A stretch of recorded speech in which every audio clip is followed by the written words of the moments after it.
Xoş gördük, əziz 369 TV izləyiciləri. Bugün sizinlə hamımızı düşündürən, bəlkə də ən fundamental sualın arxasınca gedəcəyik. İdeal ailə, ideal qadın-kişi münasibətləri və ideal cəmiyyət mövcuddurmu? Əgər mövcud deyilsə, onu yaratmaq mümkündürmü?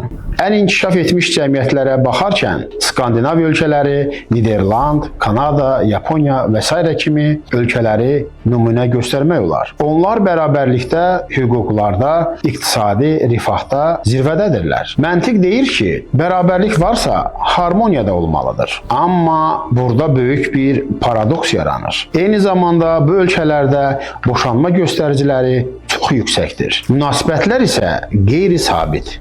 Yəni, anlayacağınız iqtisadi rifahın ideal cəmiyyət və ailə quruculuğundakı rolu o qədər də dərin deyil. Bəs niyə? Çünki cəmiyyət inkişaf etdikcə münasibətlərin təbiəti də dəyişir. Mərhum sosioloq Zygmunt Bauman bu vəziyyəti çox dəqiq izah etmişdir. Onun fikrincə, müasir dövrdə məhəbbət axıcı məhəbbət halına gəlmişdir. Bauman deyirdi, əlaqələr istehlak malları kimi olmuşdur. Tez qəbul edilir və asanlıqla atılır. Biz davamlılığı deyil, sürəti və fərdliyimizi təhdid etməyən əlaqəni axtarırıq. Bu münasibətlərin artıq təhlükəsizlik deyil, bir seçim olduğunu göstərir. Münasibətin artıq xarici təzyiqlə yox, daxili etimadla davam etməsini Böyük Britaniyalı sosioloq Anthony Giddens təmiz əlaqə adlandırırdı. Əvvəllər əlaqələr iqtisadi təminat, sosial status və ya dinin təzyiqi ilə yaşayırdısa, Giddens deyir ki, müasir dövrdəki münasibətlərdə bu ənənəvi hesab edilən kənar təzyiqlər aradan qalxmışdır. Yəni, indi qadın-kişi arasındakı münasibətlərdə ailənin, ətraf insanların və adət-ənənələrin təsiri qalmamış. Münasibətlərin inkişafı fərdlərin şəxsi seçimlərinə qalmışdır. Giddensin fikrincə, təmiz əlaqə kənar sosial və ya iqtisadi şərtlərlə deyil, tərəflərin qarşılıqlı etimadı və məmnuniyyəti ilə mövcud olan əlaqədir. Yəni, şəxsi seçimdir. Bu cür münasibətlər sadəcə məmnunluq təmin etdiyi müddətdə davam edir. Tərəflərdən biri maddi və ya mənəvi imkanlarını itirərsə, demək, o ailə münasibətlərinin sonu gəlmişdir. Yəni, münasibətin yeganə səbəbi hər iki tərəfin onu istəməsidir. Bu böyük azadlıqdır. Amma eyni zamanda münasibətlərin niyə daha tez bitdiyini izah edən bir yükdür. Çünki məcburiyyət yoxdur. Bəs bu dəyişiklik uşaq və cəmiyyət quruculuğuna necə təsir edir? Kanadalı sosioloq Judith Wallerstein'ın araşdırmaları göstərir ki, uşağın inkişafı üçün əsas təhdid boşanmanın özü deyil, evdəki davamlı yüksək münaqişə səviyyəsidir.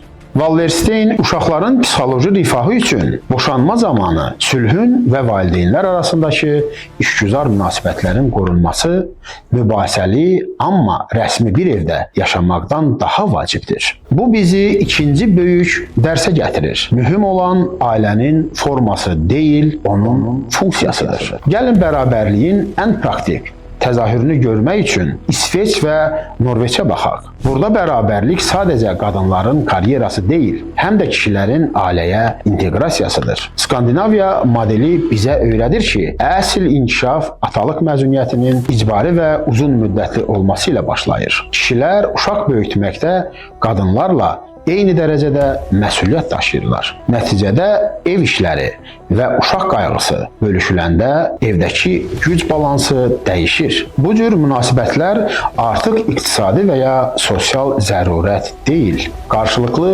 hörmət və şəxsi seçimə əsaslanır. Böyük Britaniyalı sosioloq Anthony Giddens bu təkamülü transformasiyaya uğrayan yaxınlıq adlandırırdı. O, müasir münasibəti təmiz əlaqə kimi təsvir edirdi. Başqa sözlə, inkişaf etmiş cəmiyyətlərdə nikah artıq bir müqavilə deyil, hər gün yenilənməsi lazım olan bir öhdəlikdir. Bu modellər həm də gender rollarının sosial konstruksiya olduğunu sübut edir. Feminist sosioloq Judith Butler'in fikirləri bərabərliyi təsdiqləyir.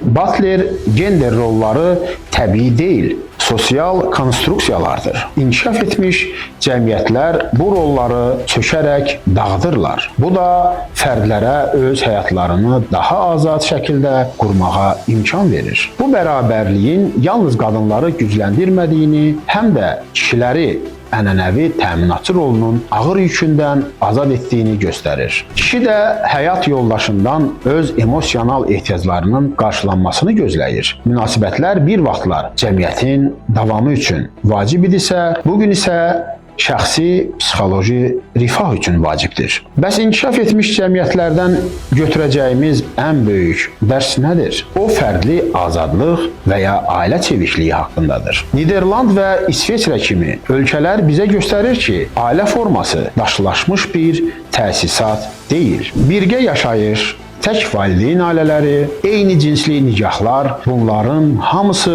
cəmiyyət tərəfindən zamanla qəbul edilir və dəstəklənir. Sosioloji baxımdan bu münasibətlərin institusional deyil, emosional yükünün artması deməkdir. Bu bir tərəfdən böyük azadlıq gətirir.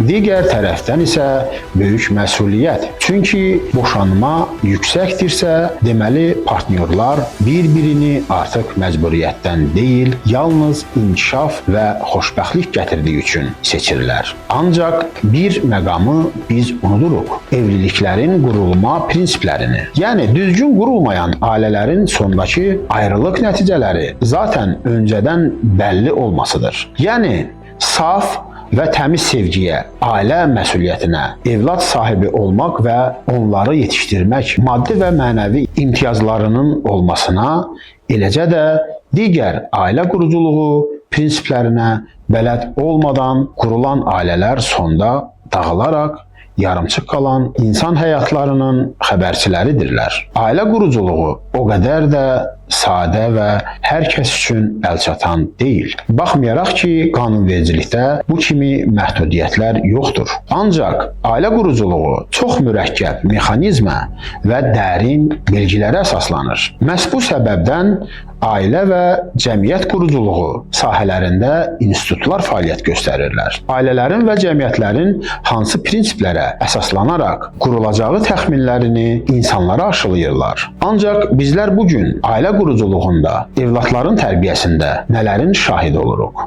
Erkən nikahlar, natamam ailə modelləri, boşanmalar, evlilik yaşının bilərəkdən artırılması və s. kimi hadisələr bizə göstərir ki, ailələr qurularkən heç bir dəyərlər nəzərə alınmır və heç bir şəxsi qiymətləndirmə aparılmır. Sonda suala qayıdaq. İdeal birlik və yaxud da ailə modeli varmı? Ən inkişaf etmiş cəmiyyətlərin sosioloji təcrübəsi bizə göstərir ki, ideal birlik və vahid bir ailə modeli prinsipləri nisbidir. Öz aktuallığını daima qoruyub saxlaya bilmir. İdeal birlik ənənəvi rolların yükünü azaldaraq hər iki tərəfin fərdi məqsədlərinə dəstək verən və münasibətləri daimi bir danışıq və qarşılıqlı razılıq əsasında qurulan birliklərdir. Əsl inkişaf odur ki, biz artıq bir-birimizlə hakimiyyət uğrunda mübarizə aparmamalıyıq. Əksinə, bir-birimizin həyat keyfiyyətini